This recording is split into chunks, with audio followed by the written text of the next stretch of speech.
Hello everyone, welcome to my YouTube channel Learn with @aviboy 2006. In today's session, we are going to learn about microservices with the AWS Lambda. In the previous session, we have learned about what is serverless, right? And how serverless can help us in organization to deliver very quickly some of the solutions also. So how AWS support microservices or serverless with the help of the Lambda, that we will talk about it. The left hand side of the piece, just check out the image, right? There it say one block is a complete block. Okay, and one block is like a small block are binding towards and make the one block. Okay, so the first block, which is the compact one, which is actually a traditional code base, like the monolithic, based on the MVC pattern, okay, or maybe the other normal patterns also. But it's like a whole application code will be in a one code base, and that will be driven by that is the architecture. The second part, the image is like a block of the small block, which is binding towards the one block. Okay, that we call as a small component. And exactly similar, the microservices also work like that. They are different small pieces, and they are tying together with the different approaches. Either it by the event driven, either by the calling each other, or either it can be the API gateway wise also through the REST API. That is what the actually this microservices like. Okay, it's simpler manner.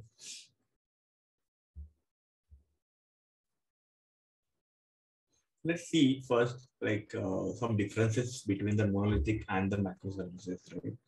So where the monolithic architecture is built as a large one system and it usually created the one code base. So as I mentioned, right, it was a big code base and it's most of the times it is made for the larger systems only. Okay, whereas a microservice architecture is built for a small independent module based on the business functionality or based on the requirement also. Okay, there are the use cases where the microservices are getting used for the larger applications also, but there are few are there generally. So that is why the microservices comes in the picture to make a smaller independent model which can deliver the faster results. Okay. Second point is like it is not easy to scale based on the demand. So why it was monolithic was not able to scale it up on demand basis because the thing is like it was having one code base. So if you want to change anything, we have to think about like in lines, it cannot hamper the other code base also, or it will not break the application. Okay, where it is, this will be the easy to scale, like microservices easy to scale because all other small pieces independently work. So if you even want the extra functionality that can be built through the other microservices. That is why it is scalable on demand basis. So if I tomorrow I have got another demand, like, okay, I want this functionality to be built it. Okay. So I will not think about when I working on a microservices. I just go and create a small microservice, deploy it and run.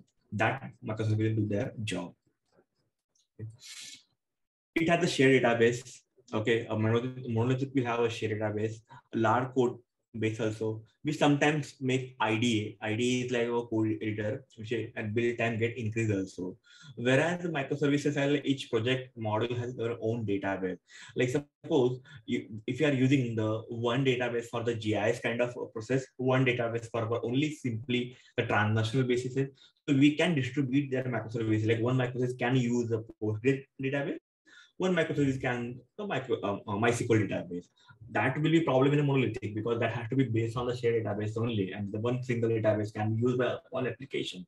Okay, and it's extremely difficult to change technology or language or framework because everything is tightly coupled and depend on each other. So monolithic is built upon the one of the technology like Python or PHP or Java or any other languages, right? It's difficult to change or change the framework or with the language because whole code based language or one level of the code. Which is microservices, we can change technology or framework anytime or any models we can change it because each microservice can adapt to different languages also, and it it's working independently, right? No need to worry about like changing the technology. Suppose today if Python code is working very slow, so I may think about changing the Python code to Golang because Golang is now faster. So I can change a smaller piece of code and to move it to the Golang. That is what the benefit gives the microservices. Okay, so this is about the differentiation between a monolithic and microservices. So each framework has their own benefit and on their own limitations also.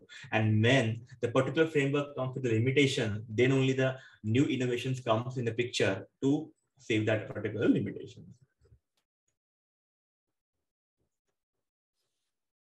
So AWS support these microservices.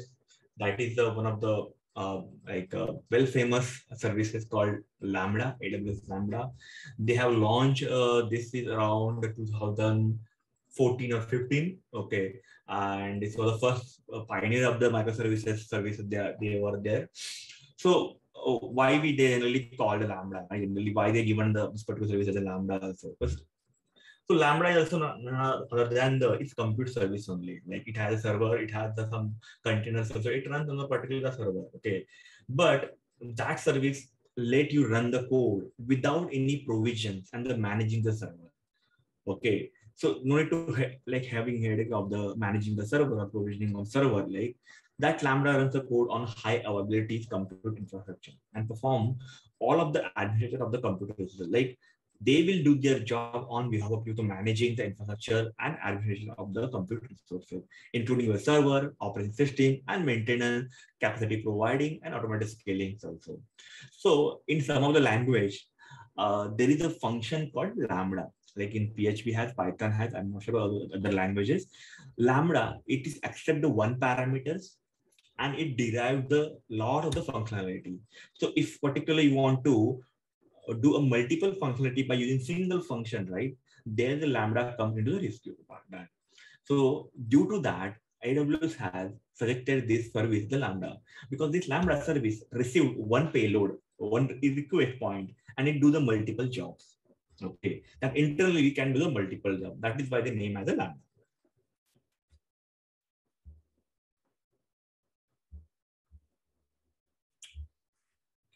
So why to use a Lambda? Okay, of course there will be some benefit to use a Lambda, right? So when the limitations comes of the monolithic, that is why the Lambda comes to help in that part. Okay, so AWS Lambda is event driven. So just to be clear on that part, what is the event driven? Event driven is like your publisher will be there and subscriber will be there. So take an example of your telephone. When you are talking on the one phone, right? When you talk, that will be your listener. Okay, another side of the listener. And when the another person is talking, you will be listener. So one will be speaker and another will be listener. So speaker is the publisher and listener will be subscriber. Subscribe to the wire. Okay, the two telephone are connected to the wire or network, or nowadays our mobile, right? They are connected to the mobile network, maybe the 4G or 5G. These are the connecting part. So particularly when you say hello, they will listen it and they react on the particular sign. That is we called as the event driven. Okay, so Lambda support the event driven architecture where the one Lambda can call the other Lambda through their internally, or even can be listener mode also. So AWS Lambda has a strong security support because everything is managed by the AWS. That is why they have a strong security support allowed also. So any patches are coming in, anything, they will take care of them. We don't need to take care about that part. Only they will just alert us, okay, these are the patches are coming in, we are going to deploy it. Just make sure that no code harm is with them. You can run Lambda locally also. Yes, they have given a provision to using the SAM. Okay, SAM is another framework which is given by the AWS to run through the Lambda in your local machines also. So it's not like the Lambda can only run on the AWS console. Lambda can run on locally also.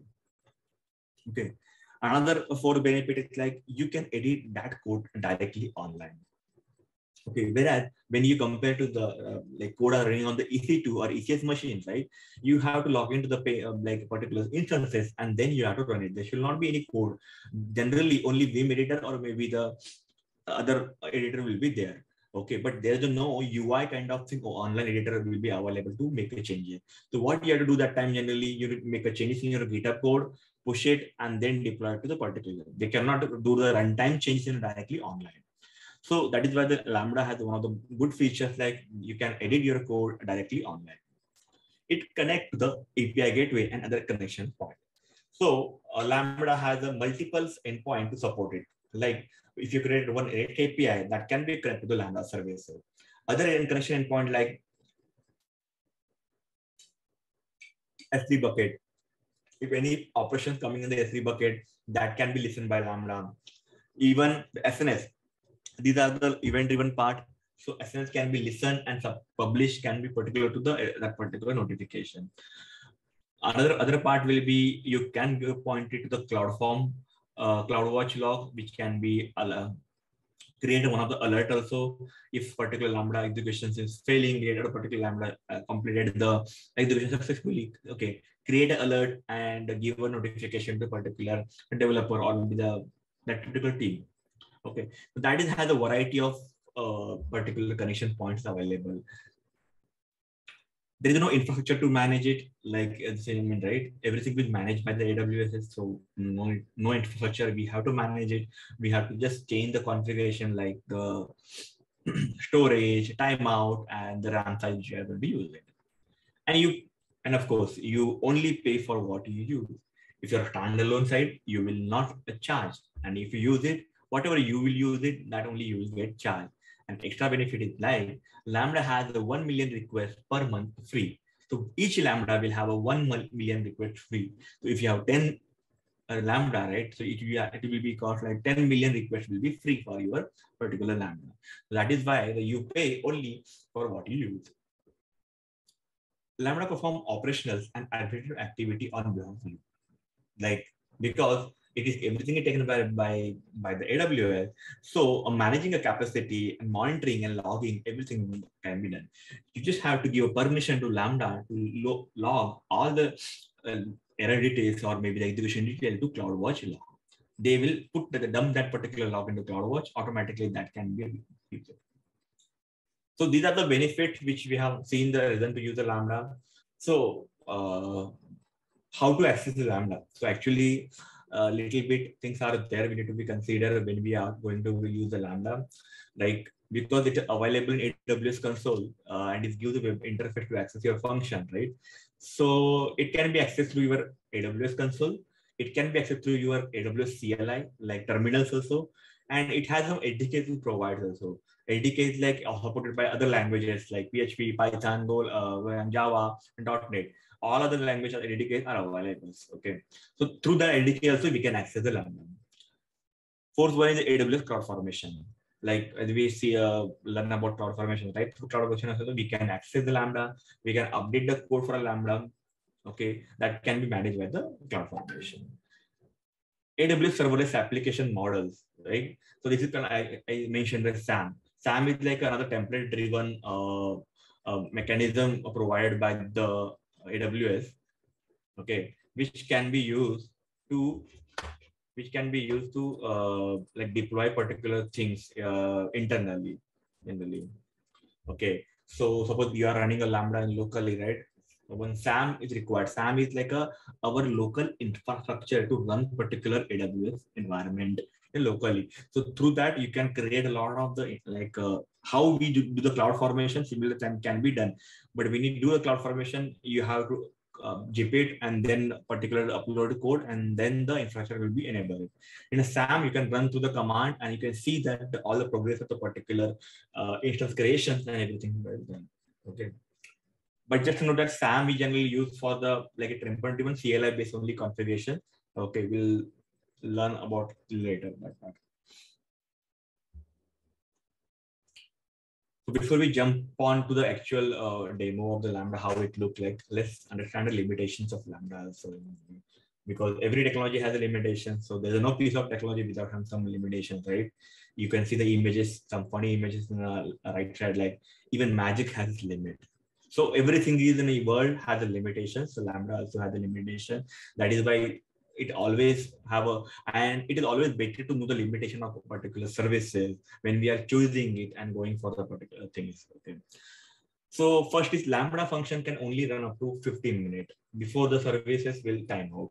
Okay. So Whereas the Docker or maybe ACS, right, they don't have an inbuilt limitation. Whatever the server level configuration you will do it, that can be extended to next level of 30 minutes, 1 hour, or maybe 2 hours also, based on the workload runtime, based on the whatever the instance scalable you will there. But Lambda has a specific up to 15-minute timeout only. So you cannot run the big batch processing which take more than a 15 minute. I'm not saying it is not possible, but it cannot be possible by single Lambda. You have to do iteration of the particular Lambda. Suppose if particular batch processing is doing by the 30 minute, right? So you have to divide a particular data in 15 minute slot and rerun the Lambda again. That is another way of doing the using Lambda, but cannot be run in a single run because of the limitation of 15-minute timeout. There is a hard limit of 16 MB when it comes to the AWS Lambda payload side. When you say payload size, right? Payload size is like whatever the response is going to be published to the after running the Lambda, right? It has a limitation of the size. So, like when you want to do the image uploading or image some processing, right? That is not mostly a recommended particular thing, because image will convert to the blob format, and if blob format has a more than 6 MB size, it will throw the error. So generally what people do, AWS Lambda, use the help of the S3 bucket. They will upload the image in S3 bucket and give a link of the S3 bucket with the image, and then you can render it. That is why the other workaround people use it. Okay, so keeping in mind that a payload size means that a response data, whatever the size, right, that has a payload size. Concurrent execution in 1,000 site. By default, Lambda comes in the concurrent execution only 1,000. We can extend, but you need to talk to the AWS support for a particular reason to extend to the next level of the. They have a provision to extend it, but by default, it's always come with the 1,000 concurrent execution. So next is no specialized hardware, just CPU, memory, and no GPU also. So there are no graphics available. Only they work on a CPU and memory. So when we see the AWS Lambda, you will see that there are only options to increase your runtime CPU and memory size, whatever you want to use it. 6.1, a vendor lock-in. Okay, whatever code you run in Lambda, it has only run on AWS. That doesn't work on the other cloud service providers. That is another limitations of that. That is why people use the microservices, but use the Dockerized mechanism because Dockerize can be implemented in any of the cloud service providers. So later, if they want to switch from the AWS to others, okay, they can do it. That is another vendor lock-in also is there. Another important part is cold start. So what is a cold start? Like when a function has not been used for a while. So because Lambda sometimes be standalone, right? So it not been used while, it take longer to start also. Okay, maybe several seconds before it's processed to the particular event. Okay, and that particular things generally cause a problem when we have a real-time execution or real-time expectation for particular applications. Because we expect something immediate action within a fraction of milliseconds. Sometimes that function may take small millisecond because has to awake and the start the execution. And last one is the no SSH. So it's like a no SSH, like we don't have access to the server. Okay, we can only change the CPU memory and timeout. So AWS doesn't support, AWS Lambda doesn't support the SSH, which means you cannot directly connect to the server by debugging purpose. You only have to rely on the CloudWatch login. So this is about the limitation of Lambda. So when we are choosing a particular Lambda, we have to keep in mind that these are the limitations. So if particular applications will be in the future cause a problem, we can think about this limitation while choosing the Lambda. But yes, there are a couple of customer use cases also are there which are using the Lambda services.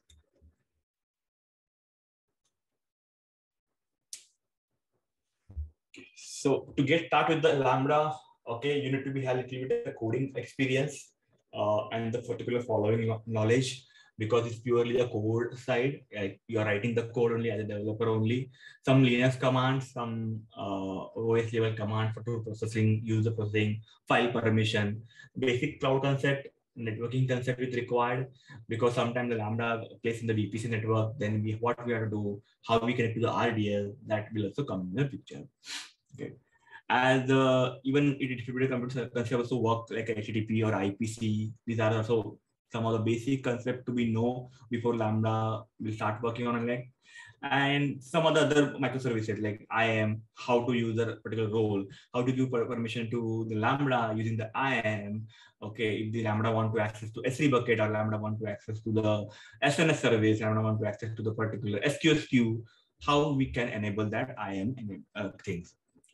Okay, and familiar with the other key services like AWS API Gateway, Amazon S3 bucket, SQS queue, like simple queue services, and DB dynamic DB, and configuring the EC2 instance with the DNS. These are the prerequisites to start with the Lambda, like basic things we should be aware about that before we start up the Lambda or write the code for the Lambda. Okay.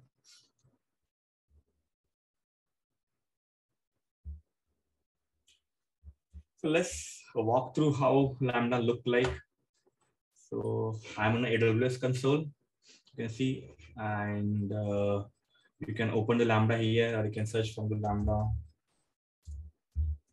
here. Go to Lambda. This is your AWS console for Lambda, which will have a list of the function which already existing, where we can create a function. So if you click on the create function, they will have an option called author from scratch. Like I'm writing my code, I'm deploying my code myself. Like, okay, that is from the scratch. There are other ways like use a blueprint. So AWS has support some existing code sample which can be utilized. Like how when I click on the use blueprint, right? It has options to have, like getting started with the like a basic sample code. If you want to read from the S3 bucket object, what will be the code? Okay, some node level, microservice endpoint, how to process the dynamic DB streaming, Lex book tree Python, like book detail of the visit and using the Lex to perform the natural language understanding NLP. Okay, so these small code pieces are available in the blueprint. A blueprint is a ready-made code which is given by the based on the use cases for the AWS. Simple mobile backend like read and write to the DB. Okay. SQS Cooler. SQS is a queue management services which we can read the messaging from the queue and do it. Okay. SNS messaging, like send a message to the SNS and SNS will do their particular job. There are various of the particular services are available. These are the Hello World programs, also Node.js program. Okay. CloudWatch process data. If you want to read the CloudWatch data, also that we can also do it. Okay. Hello World Python program also is available to particular things. So these are the things available from the blueprint. Third option is like a container images, where we can select our containers also. So if you already have a container created for the microservices base, right, we can choose the container from the ECR. ECR is the Amazon Web Services for the registering our container services. Okay, that is called a ECR. Okay, so Elastic Containers Registry. So there we can like browse the images and we can select a particular image. So in that way, we will be using our own container, not to depend on the AWS Lambda. Okay. Fourth one is the browse serverless app repository. So here also another next level of the sample codes are available by using by the author. Okay, so you can see image magic Lambda layer, AWS skill, Node.js skill set is trivia skill set is there, Hello World is there. Some Datadog forwarders. So if you want to read some log from the Datadog, so that is also available. Okay. So these are small like scratches applications are there. Okay, which is publicly available on AWS sites also and is available from here also. Just have a look into that when you have a like the part. So go start from the authors from scratch. Here we have to specify the particular function name, like what function we are going to, like suppose AWS training Lambda. Okay. So here it clearly says that use only letter, number, hyphens, and underscore, no space. You have to use either this or maybe underscore. You can use it. Now, what is the runtime? A runtime is like what language you are going to use it. Okay, as I mentioned, right, microservices or Lambda support a multiple languages where multiple functionality you can use based on the what language support particularly. So it has a many languages supported like .NET Core, Go, Java, Node.js, Python, Ruby, and there are other Linux services also Java 8, Node.js, other Python 3.8, and some custom runtime environments available with the predefined ECR Amazon images. Okay, currently they are not supporting the PHP in AWS. Not sure why, but yes, there is a way to use the Lambda. We have to create one container in a EC2 instance, and then we have to use a PHP in a AWS Lambda. But at the moment, they are not supporting the PHP for AWS Lambda. So this is the runtime. What architectures can be used? It's like ARM64 or maybe the normal 8664 architecture. This is like simply whatever the your chips will be there.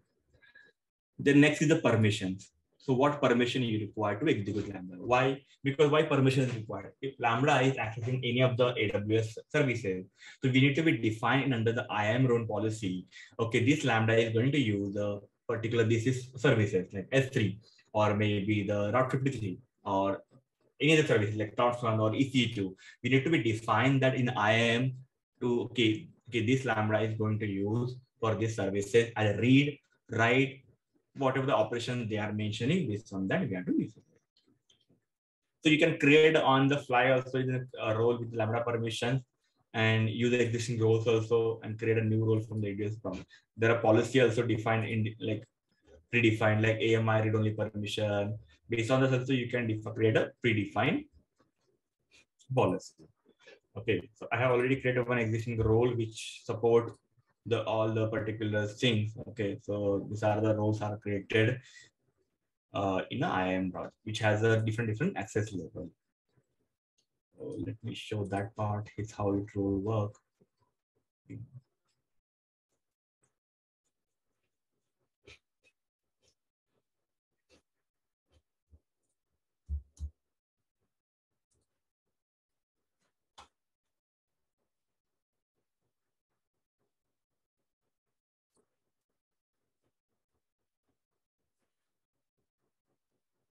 So for example, take an example of any other role like process S3 objects. As I mentioned, if you want to process S3 object, right, what exactly the role will be required.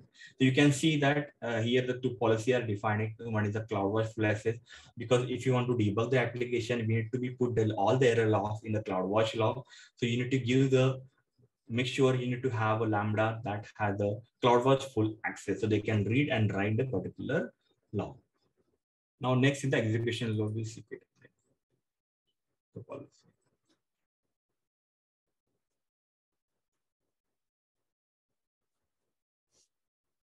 So you can see here the policies are saying actions, what service are you going to use it, the log we are going to use it, and these are the action we are going to allow it. Similarly, like for S3,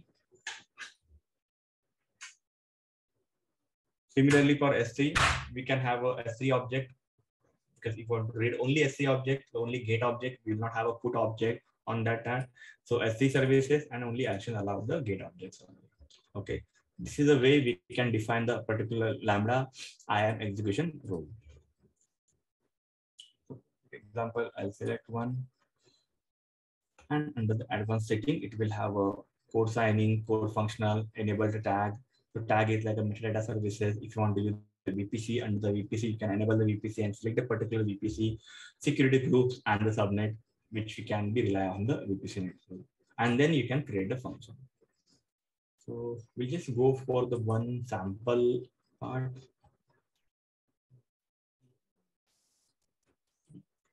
Let's see it up. Configure.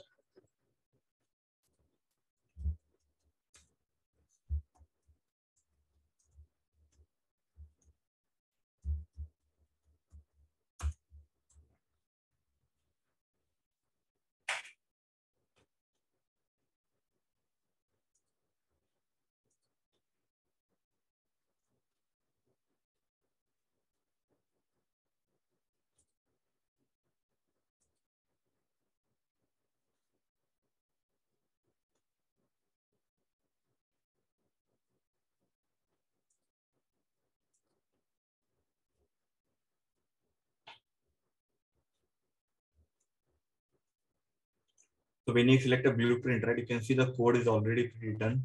This is the code is required. What SDK are going to use it? Okay, which service we are going to access it, and these are the extra things we need to be considered. I think that's required to be the coding part of the hands-on, so which can be done here. Okay, I think this has little bit create function.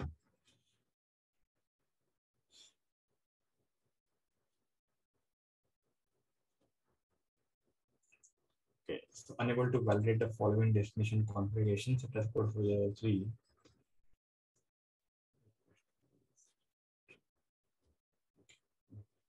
So I mentioned that you can edit your code through your online code editor. This is your online code editor where you can find out the coding files here, and you can write the code here.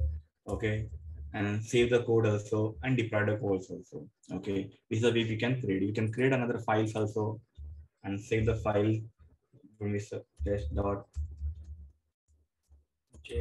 Like that, you can save the file, and file can be used it by the import function or any code line. Similar can be deleted from the here itself.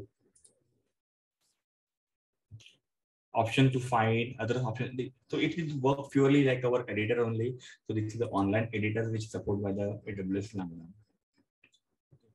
Now next is the how do we test it? So there is an option called test, the configure test event. We need to create here test event. The test event can be sample test, and some sample input will be there where which can be tested here. So these are the event sample format JSON will be available. So based on that, we can. So this is like running a test cases. So when you run a test case, you create some sample test data and you put it. So similarly, you can put your sample test cases and see that whether the Lambda is running properly with the test cases or not. The next will be the monitoring part. So when you call the monitoring part, it will give you options to the CloudWatch log execution, whatever the execution will go there, we can find out in a CloudWatch file. Okay. So if I click on here, we will find out here if any execution till now we haven't done any execution for the Lambda services, but we can find a log here. You can see that there is no exit in account currently because we haven't done any single execution for the Lambda. So this is about the monitoring part where we can trace it out all the details here, and service map can be shown here how service is going it with the functionality. Next is the configuration. Here is actually the configuration comes in a picture. So as I mentioned, this is a memory, this is the ephemeral storage, like what storage we require. That can be edited. So memory supports from 128 MB to 1024 MB. Initially, when the 3 years back, it was supported only 1024 MB. Now they are increased to 10240 MB.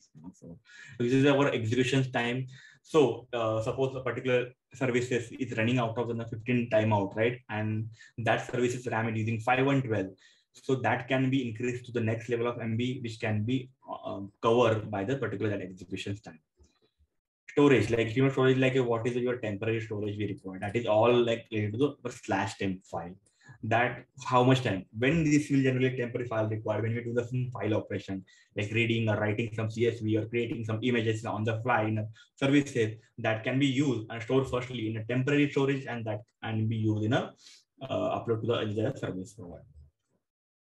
So this is a limit as 512 MB to 1024 MB size. Only that after that only it will be allowed. At the timeout, it is start from the 3 seconds and it end with the 50 seconds. You can see maximum timeout is 15 minutes. So you cannot put here the 3 seconds. You have to put 0 seconds here. Okay, this is the basic setting of the configuration for Lambda. We have to make it changes. So based on the execution, based on how much time taken, we can keep changing this thing part for us. Here we can maintain the versions of a Lambda. So as you said, we can create a version 1, version 2, version 3, can create and publish a version. Suppose like there are 2 services running on one version and another service running on version 2. We can run a 2 different versions at the same time also. Okay, that is why we have to just call it when we are calling the Lambda, we have to call which version we are going to use it. Similarly, we can create a version for a particular Lambda and we use it. So what is the alias? Like if we want to do some custom alias, we can create a alias name here and give a proper name and versions, what version we have to give it. And that can be used to our calling our Lambda for other services. So this is about main settings part. Here you can see the add trigger option is there and destination option is there. What is that called? This is purely based on the event trigger. Add triggers like what trigger we want to add it for the Lambda. So when should the Lambda should be trigger? That is the trigger. And destination is like once the Lambda finish their execution, what will be the destination? Okay, that is where the triggers and destination work like that. So if there are multiple triggers are available, you can see API gateway, application load balancer, CloudWatch log, code commit, any services which AWS Lambda has had that option to have a trigger, and automatically it can be trigger whenever particular things are there. Okay, so the destination also is similar. Options are either you can have asynchronous invocation, you can have a stream invocation, and based on the condition, like suppose a Lambda fail, you get a trigger. Lambda success, you get a trigger. That can be also done on the part. And destination type can be SQL topic, SQL queue, Lambda, any other Lambda function or other service like event bridge one. Okay, and that can be triggered to particular what services like SNS services, like get me a trigger on that part. So let me show you how it works.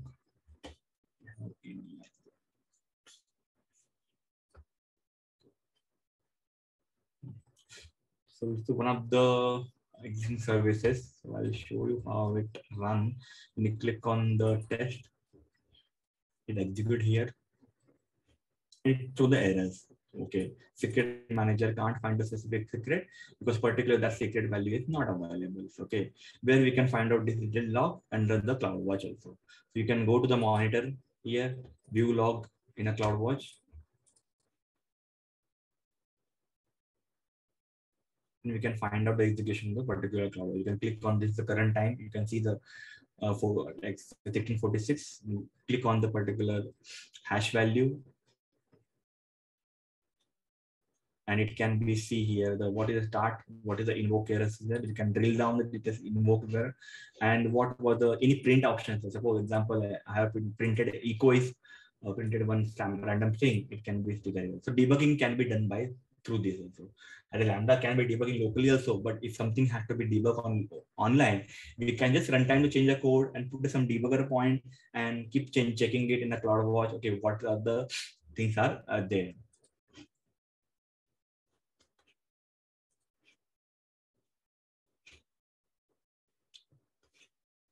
So this is about Lambda services. Let me walk through on the what are the customer use cases of Lambda are there.